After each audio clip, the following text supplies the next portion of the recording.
নমস্কার, আমি মৌসুমি। আজ আবার একটা তথ্য নিয়ে হাজির হয়েছি মেথি নিয়ে। মেথি আমরা কেন খাবো, কে কে খাবে আর কারা খাবে না, সেইটার বিষয়ে একটু আলোচনা করব। আর মেথি আমাদের খুব ভালো জিনিস, মানে ভালো খাবার। সেটা কখন খাবো, কিভাবে খাবো, সেটা আর কি কি আমাদের শরীরে উপকারিতা আছে, এই নিয়ে আমি কথা বলছি। তো মেথির বারে প্রথমে বলতে গেলে, মেথি দানা আমরা সবাই খেতে পারি, কিন্তু তার মধ্যেও কিছু ধ্যান রাখতে হবে যে আমাদের শরীরে যে প্রবলেম আছে সেটা ঠিক করার জন্য কখন খাবো।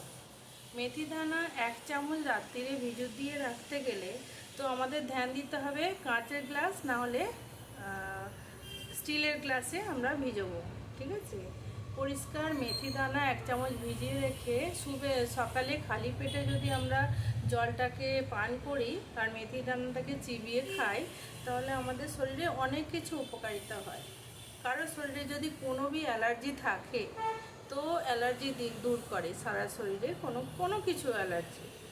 তো কারো শরীরে ফুলে যাচ্ছে, হ্যাঁ, তো ওইতে মেথি দানা সেবন করলে ফোলাটা ঠিক হয়ে যায়। আর ডায়াবেটিস পেশেন্টদেরও নিয়ন্ত্রণ করে ডায়াবেটিস।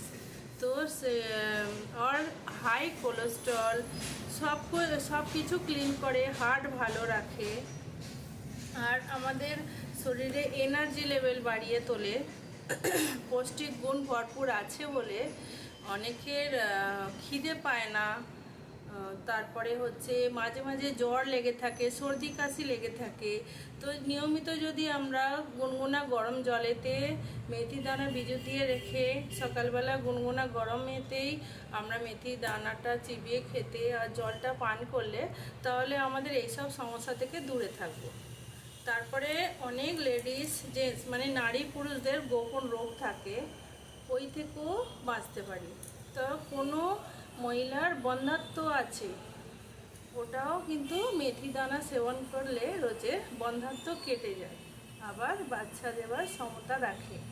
তারপরে অনেক মেয়েদের পিসিওডিকা প্রবলেম থাকে, ঋতুস্রাব নিয়মিত রূপে হয় না, তো সব কিছুর সিস্টেম মানে গড়বড় হয়ে থাকে, তার জন্য অনেক ভুগতে হয়। তো নিয়মিত মেথি ভিজিয়ে আর ওই জল আর মেথি দানা সেবন করলে আবার পুনরায় নর্মালি যে সিস্টেমে চলে ঋতু, ভালোভাবে মানে সব ঠিক হয়ে যাবে। তারপরে হাঁটুর প্রবলেম, কোমরে লাগা, এই যে হাড়ে যন্ত্রণা, গুনগুন করে রাত্রিরে শোয়ার পরেরও যন্ত্রণা, তো মেথি নিয়মিত সেবন করলে আমাদের শরীরে মাংসপেশির মানে কাজটা আরও ভালো হয়, মজবুতি করে, আর আমাদের সব কিছু যন্ত্রণা যে হয় সব দূর হয়। ঠিক আছে, এবারে আমি বলছি যে কোলেস্ট্রল ক্লিন করে বলে হার্টও ভালো থাকে, তাহলে কোনো ভারী বিমারি থেকে আমরা দূর থাকতে পারবো। আর আমাদের হাই প্রেশার যাদের আছে তারা তো নিয়মিত খাবে, কিন্তু যাদের লো প্রেশার আছে তারা ভুলেও মেথি দানা সেবন করবে না। কেন? এটা কি হচ্ছে, মেথি খেলে রক্তকে পাতলা করে দেয়, হাইটাকে লো করার চেষ্টা করে। যখন লো হয়ে আছে রক্ত লেভেল, তখন আরও নিচে নেমে গেলে কিন্তু প্রবলেম আসতে পারে। তো তারা খাবে না যাদের লো প্রেশার আছে, এগুলো ধ্যান রাখতে হবে।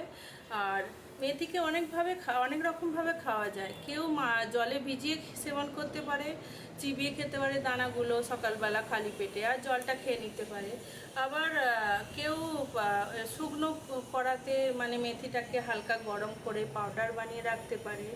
তো ওইটাও পাউডারটাকেও যারা নিয়মিত প্রবলেমে ভুগছে, মানে ডায়াবেটিস, তো ওদের নর্মাল করার জন্য ওইটা বেস্ট হচ্ছে। পাউডারটা 2 চামচ পাউডার গুলে জলটাকে গুনগুনা গরম জলে গুলে ওতে লেবু দিয়ে খেতে পারে, নাহলে শুধুও খেতে পারে। তারপরে চুল ভালো থাকে, স্কিন ভালো থাকে, তো ওই জন্য সেবন করা সবাইয়ের দরকার। হজম শক্তি বাড়ায়, মাংসপেশিকে মজবুত করে, বার্ধক্য মানে বয়স্ক ছাপ আসতে দেয় না। তো সব কিছুর উপকারিতা আছে বলে মেথি সবাই জানকারি নেওয়া দরকার যে মেথি সবাইকে খেতে হবে। আর একটা হচ্ছে কি, প্রচুরভাবে ধ্যান রাখবেন। যাদের লো প্রেশার আর অনেকে আছে এতই দুর্বল যে মানে চলতে ফিরতে অজ্ঞান হয়ে যাচ্ছে, পড়ে যাচ্ছে, তাদের কিন্তু মেথি দেয়া যাবে না। কেন? অলরেডি ওদের খুন পাতলা। অনেক সময় দেখা যায় কেটে গেলেই, হাত কেটে গেলে, কোথাও কেটে গেলে রক্ত পাতলা জলের মতো বেরিয়ে যাচ্ছে।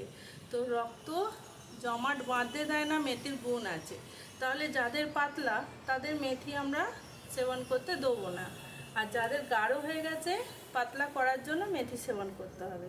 কমসে কম 30-40 বছর থেকে সবাইকে একদম কম্পালসারি মেথি ইউজ করা দরকার, মানে খাওয়া দরকার, জল খাওয়া দরকার, পাউডার করে মিশিয়ে খাওয়া দরকার, সেবন করা দরকার। ঠিক আছে?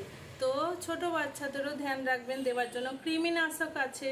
হ্যাঁ, মেথি তেতো বলে যখন নিয়মিত রূপে খাবে পেটে কৃমি নর্মাল থাকে, কিন্তু বেশি হয়ে গেলে শরীরে ক্ষতি করে।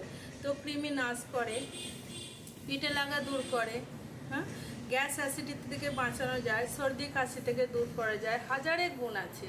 তো মেথির জানকারি সবাইয়ের হওয়া দরকার, তাই আমি আজকে শেয়ার করলাম মেথির গুণ ও উপকারিতা। ঠিক আছে? তো আরও কিছু যদি জানকারি নেওয়ার থাকে আমাকে কোয়েশ্চেন করতে পারেন। এইখানে আমি শেষ করছি। যদি ভিডিওটা ভালো লাগে লাইক করবেন, কমেন্ট করবেন, আর পরিচিত লোকেদের শেয়ারও করতে পারেন। ধন্যবাদ।